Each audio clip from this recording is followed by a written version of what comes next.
Bienvenue en ce jour. L'immobilier est un investissement important des fonds de pension et aussi d'autres investisseurs naturellement privés de toute nature ou family office. On va aujourd'hui débattre sur plusieurs sujets liés au risque opportunité. J'accueille César Pidou de la société GFI Suisse. Bonjour César. Merci Olivier, bonjour. Voilà. Bonjour à tout le monde. Un plaisir. Alors on va tout de suite démarrer par une première présentation et je me permets, tu m'en veux pas, d'ouvrir le débat. Risque, opportunité, investissement dans le domaine de l'immobilier. J'ai la chance de suivre l'immobilier depuis la crise de 72-73, ça a l'air de rien mais c'est vrai, d'avoir connu 15 corrections boursières, mais il est vrai qu'au travers du temps, l'immobilier est une phase, a connu des phases de hausse et de baisse. Mais parlons un peu performance historique. Si on parle performance historique, ici vous avez une performance qui part de 2000 à aujourd'hui. Deux indices ont été choisis.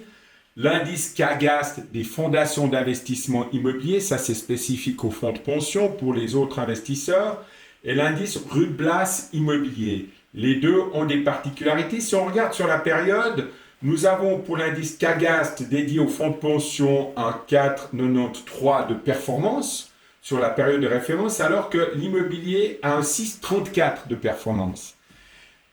J'ai choisi cette période, juste ou pas, parlons 2000 jusqu'à aujourd'hui. Mais j'aurais pu changer, dire je pars du 12 2006, décembre 2006 jusqu'en octobre 2023. Nos fondations pour les caisses pension ont fait du 5,25 et nos fonds immobiliers du 4,93. J'aime bien dire quelque chose, là c'est mon métier de conseiller avec tous mes collègues chez Coninco, c'est qu'attention, on peut toujours choisir les périodes pour ce qu'on veut vous montrer, d'accord ? Donc, on a pris une période sur ce siècle ou sur ce millénaire nouveau. Et qu'est-ce que l'on voit sur le graphique ? Sur le graphique du haut, vous avez une performance absolue, à savoir l'un contre l'autre. Les fondations immobilières sont extrêmement régulières dans leur évolution, année après année. Les fonds immobiliers, ils ont une spécificité de risque que l'on va aborder dans une autre partie. En bas, vous avez ce qu'on appelle un graphique relatif. On dit, tiens, les fondations sont à plat. Comment l'immobilier, via les fonds de placement réagit? On voit qu'il y a eu des périodes jusqu'à 50% de surperformance. Mais il faut savoir que quand vous achetez un fonds coté en bourse, il peut avoir ce qu'on appelle un agio, c'est-à-dire par rapport à la valeur obligatoire qu'il a, à laquelle il doit rembourser des parts si elles sont dénoncées par les investisseurs et la cotation au marché, on se trouve avec un différentiel de cours qui est carrément un risque énorme. Aujourd'hui, vous avez des fonds immobiliers qui ont 50% d'agio. Ça veut dire que l'immeuble à 10 millions que vous achetez normalement, qu'une fondation achète, vous le payez 15. À vous de savoir si le 5 millions vaut la peine d'être pris ou pas. Si on fait de la spéculation et de la finance à 3 mois, c'est une chose. Si on fait de l'investissement, de la gestion d'entreprise, de fonds de pension à long terme, c'est une autre approche. Ça, c'est pas mon métier. J'entends la spéculation, nous ne sommes pas dans la spéculation. J'aimerais parler maintenant d'un risque politique majeur. Vous avez eu quelques semaines un article par voie d'initiative l'AS local lance la guerre des loyers abusifs. Attention, nous avons une baisse. J'ai connu des taux d'intérêt à 7 écarts. Nous sommes à 1,5 aujourd'hui. Certes, il y a eu très peu d'inflation et plusieurs loyers devraient être adaptés selon les exigences de la loi. Eh bien, cela n'a pas été fait ou cela a été fait. Je ne suis pas juge en la matière. Néanmoins, aujourd'hui, on se trouve avec 100 000 retraités, dont la moitié n'ont que 40% du dernier salaire pour vivre. Et naturellement, les forces économiques et politiques regardent où est-ce que l'on peut faire pour continuer à loger ces gens qui ne peuvent plus payer leur loyer et qui pourraient être préjudiciables pour l'investisseur. Un deuxième risque politique, ce sont des travaux prétextes pour résilier les baux et augmenter les loyers. C'est un élément important que l'on a aussi. Un troisième élément politique contraignant, et cette fois la politique, elle, devrait apporter une réponse. Nous avons tout ce qui est lié à l'investissement énergie renouvelable, une votation qu'on a eue l'année passée. Eh bien, par exemple, si quelqu'un payait 300 francs de charge pour son appartement, qu'on fait les travaux de rénovation et qu'on arrive à une efficience de chauffage et qu'on peut baisser son 300 francs à 70 francs, on n'a peut-être pas on n'a pas le droit d'augmenter le loyer de 150 francs. Donc on n'autorise pas de l'autre côté le propriétaire à ajuster ces choses-là. Donc tous ces éléments font qu'on va aborder maintenant un aspect d'un grand tableau. Vous avez à gauche les différents types d'investissements que l'on peut faire. Quand je parle de différents types d'investissements, on a des fonds immobiliers, on a des fonds immobiliers résidentiels, commerciaux, NEMS, pour la santé. Après, vous avez les investissements directs, mais dans les investissements directs, on parle d'immeubles neufs, urbains, des immeubles neufs en campagne, on a des immeubles résidentiels anciens, on a des immeubles commerciaux. Ensuite, on a des fondations de placement, et ceci, je le dis pour les investisseurs privés ou family office, c'est spécifique aux caisses de pension. C'est une législation particulière. Des fonds immobiliers non cotés, des placements hypothécaires, parce que c'est lié à l'immobilier quand même, le placement hypothécaire. Des investissements en viager, ça sera le débat d'après de notre ami César de ce jour, et des coopératives d'habitation. Donc on voit qu'il y a une multitude d'opportunités d'immobilier, mais si vous regardez le tableau qui vous est mis, en haut, il vous a mis les différents risques. On a un risque de taux de capitalisation. Vous achetez un fonds immobilier, je viens de recevoir des rapports, certains ont des capitalisations à 3,25, à 3,5, à 3,75, à 4. Ça veut dire que si on a une inversion de marché, ce fonds ne réagira pas la même chose qu'un autre suivant le taux de capitalisation qu'il peut avoir. Et je vous ai déjà parlé de l'agio pour ceux qui sont cotés. On a un aspect de liquidité. La liquidité, elle, est très importante. Aujourd'hui, on sait que si on a des fonds de placement, ça devient difficile de les vendre. Si on a des fondations, ça devient difficile de les vendre. L'hypothécaire aussi, le viager, c'est un peu plus complexe, mais il y a des remboursements qui se font de manière récurrente qui garantissent une liquidité. Je parle aussi du taux de capitalisation. Par exemple, le viager, on en aura en détail après, on a une capitalisation de 4,25 par rapport à un immobilier de 3,5. Ceci nous donne aussi un aspect de risque, toujours de correction dans l'évolution des marchés. Les contraintes énergétiques, j'en ai parlé et nous aurons le détail sur le domaine du viager, mais aujourd'hui, nous n'avons plus le choix que d'investir. Je crois, César, qu'on parle de 28 milliards, tu m'as dit. C'est une récente étude du Center for Risk Management Lausanne, effectivement, qui donne un chiffre de 28 milliards à investir ces prochaines années, soit en moyenne à peu près 0,5% de performance sur la BNI chaque année.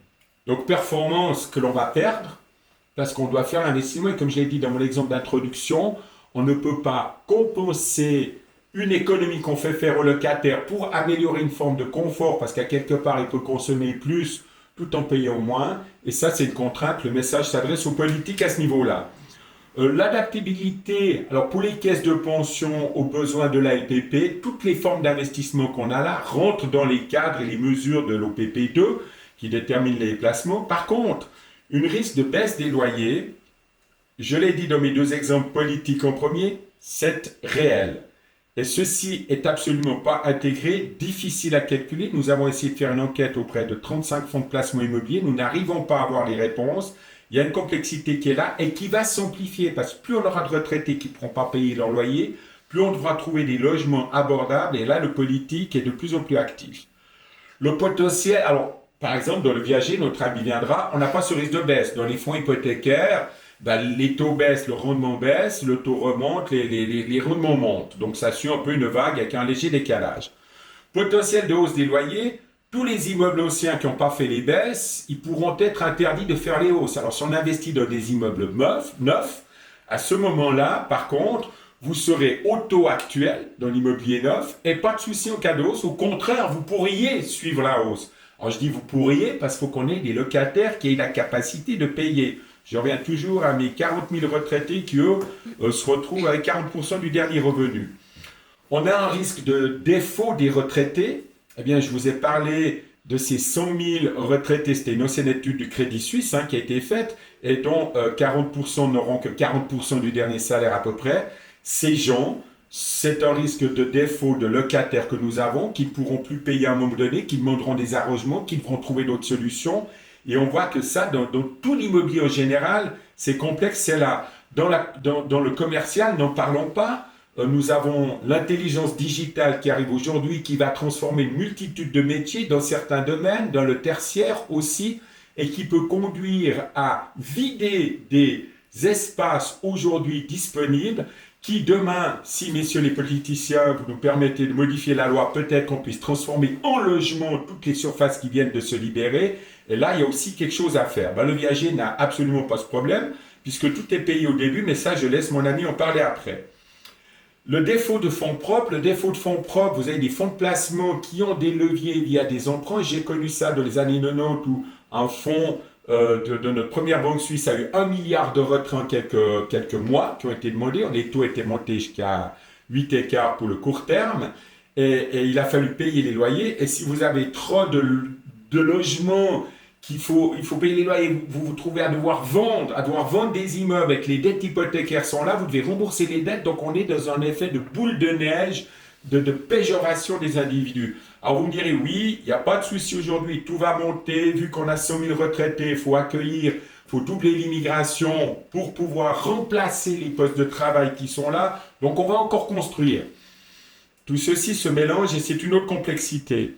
Les vacances, elles sont là aussi, parce que dès que vous avez un immeuble neuf qui se construit avec des loyers abordables pour certains, avec toutes les spécificités, impact environnemental, puisque c'est la loi maintenant, qu'on a plus de 50 francs de charge, vous avez des gens qui vont quitter les immeubles qu'ils ont pour la côté. Ça leur coûtera peut-être 200 francs de plus, mais ils diront, j'ai un loyer stabilisé, j'ai un loyer qui m'est garanti, et je pars là. Je viens d'avoir, et c'est un cas concret, à Veuvert, un fonds de placement a rénové un immeuble, il s'est trouvé à bloquer des 2 pièces pendant 5 ans à 870 francs par mois, charges comprises, non adaptable au coût réel, bloqué 5 ans, et dans 5 ans, ça sera 1350. Vous pensez, l'immeuble a été rempli en quelques heures, même pas en quelques jours, en quelques heures, il a été rempli. C'est des gens qui ont quitté d'autres logements.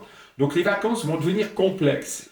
Le risque politique, j'en ai parlé, et la diversification au marché. La diversification au marché, elle est à ce stade-là fondamentale.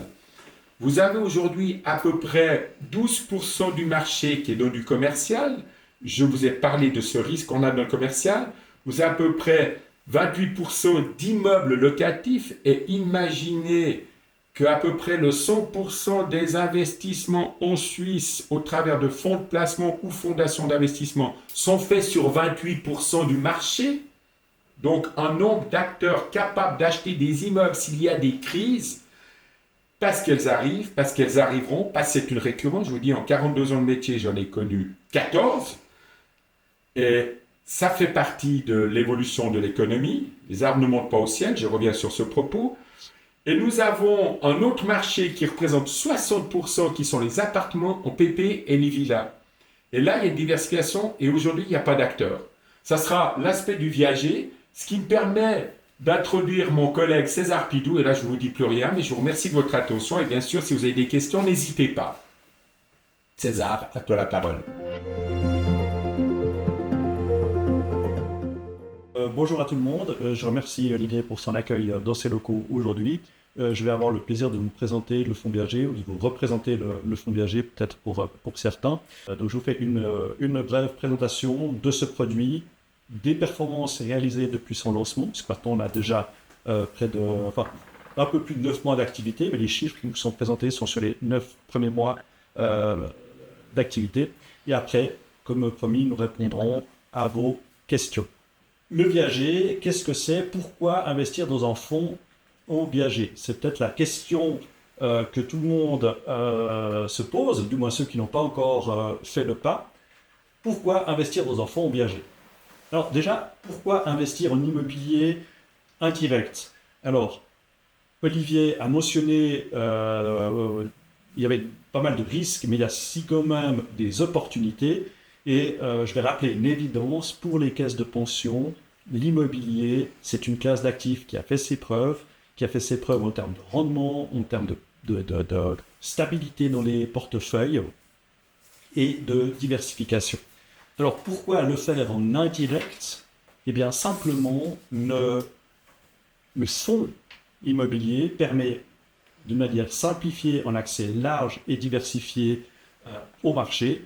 Et puis, ça permet notamment, quand on a une stratégie un peu différente qui nécessite des outils, des équipes spécialisées, de confier cette gestion justement à des spécialistes. Pourquoi investir dans l'immobilier individuel?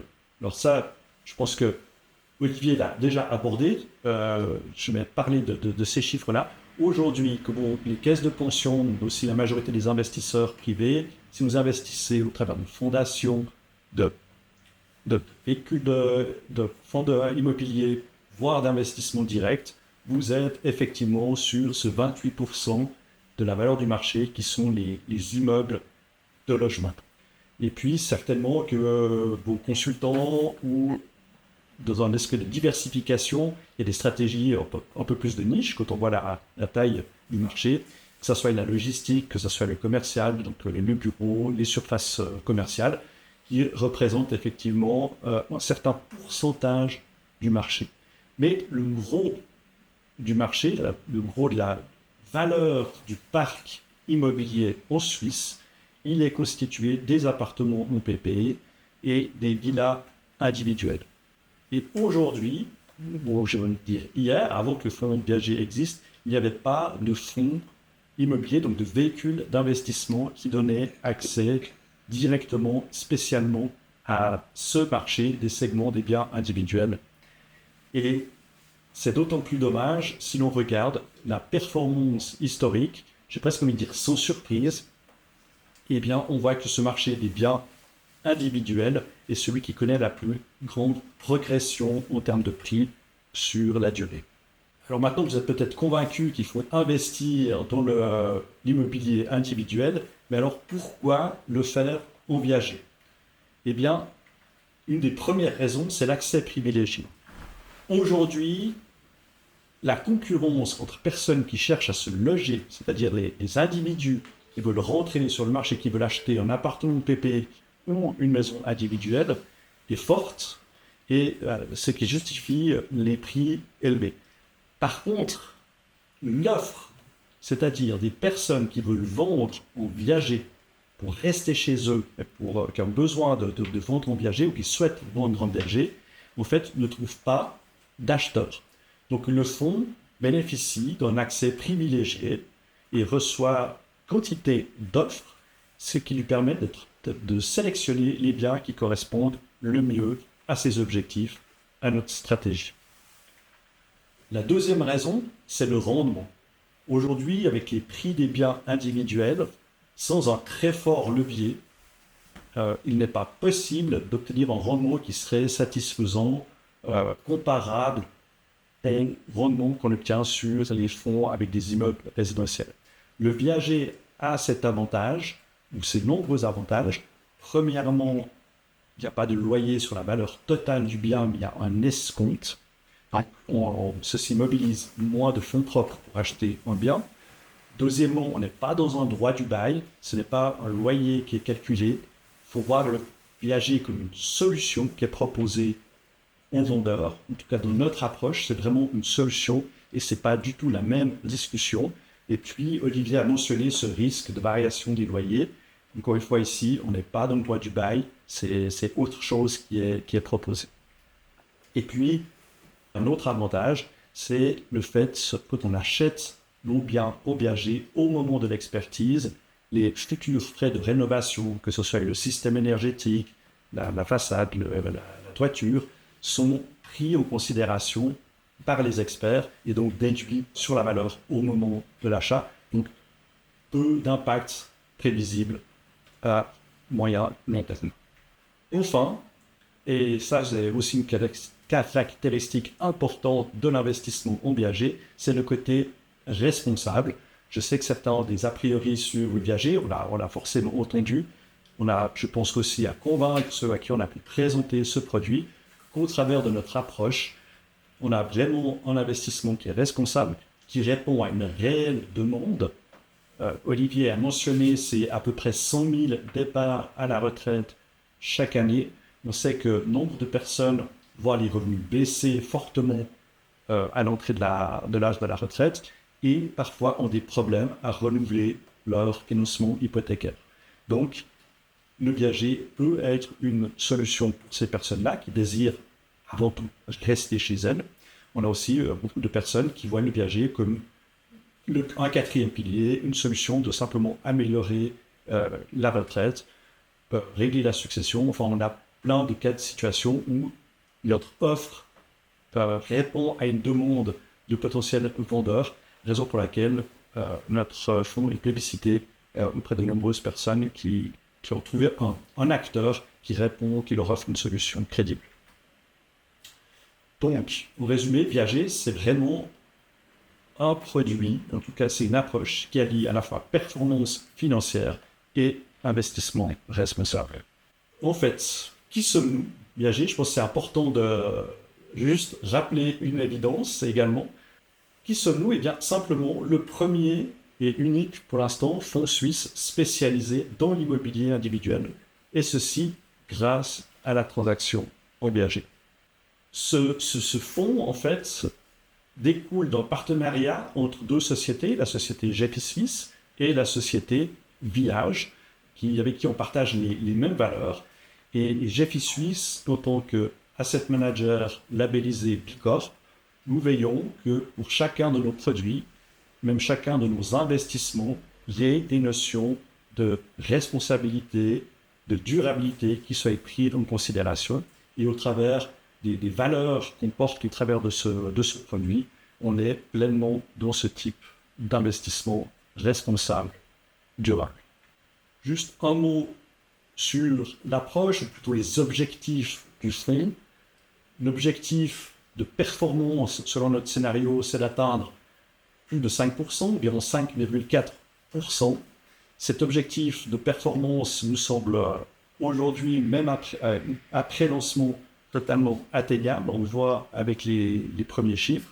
Ce qui est surtout important, c'est que la diversification du portefeuille dans le portefeuille de Viager fait que, en fait, le risque de longévité qu'on pourrait imaginer, attention, avec le Viager, il y a un risque de longévité. En fait, c'est adéquatement diversifié et on voit qu'à partir de 50 biens, et on vise bien au-delà, en fait, ce risque de longévité n'a quasiment plus d'impact ou un impact marginal sur l'évolution de la performance attendue.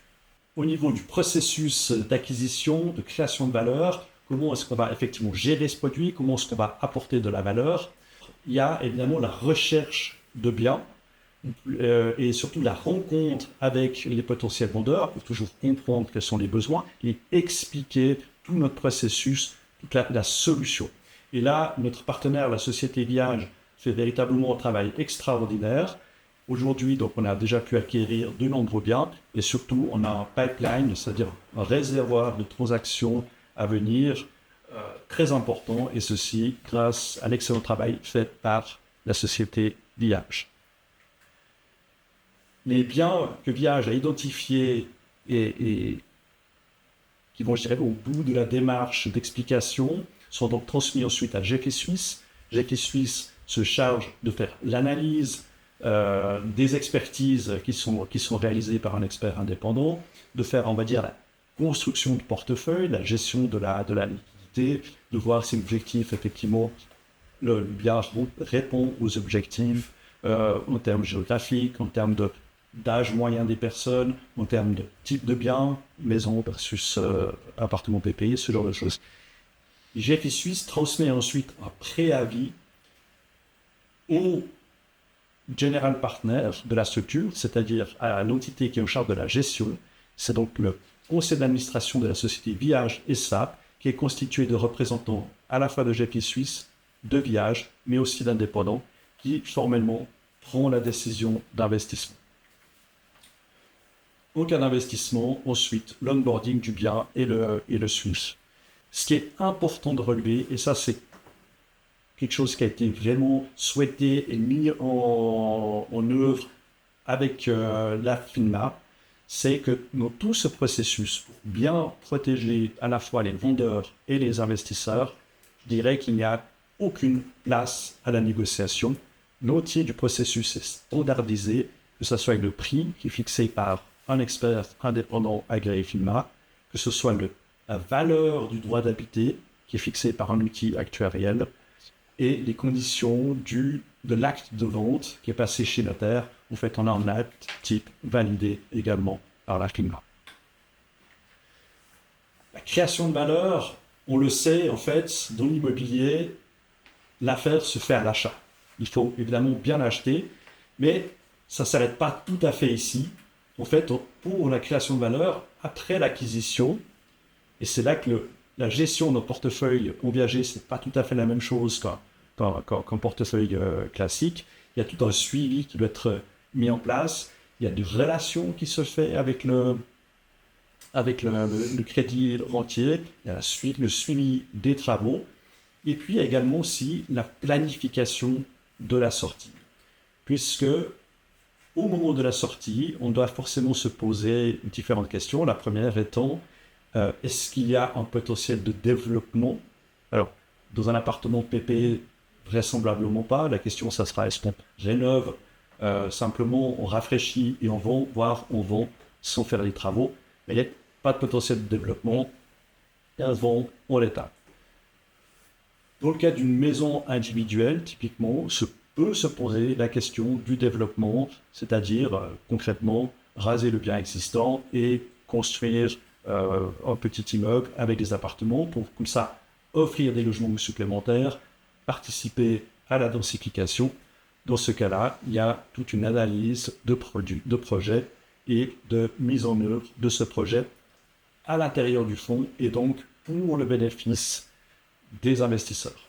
Ce qui est important de mentionner à ce niveau-là, c'est que effectivement cette gestion de portefeuille nécessite donc des contacts réguliers avec les investisseurs. On passe directement aux résultats obtenus du produit depuis son lancement, donc que je rappelle en juin 2024, et les chiffres qui vous sont présentés sont au 31 mars, donc c'est après 9 mois d'activité. Le fonds a fait une performance de 3,11%. Les facteurs qui ont contribué à cette performance, c'est principalement le revenu qui découle des droits d'habiter qui sont dissous chaque trimestre, avec le temps qui passe, comme un loyer qui serait encaissé. L'amortissement extraordinaire du droit d'habiter en cas de libération.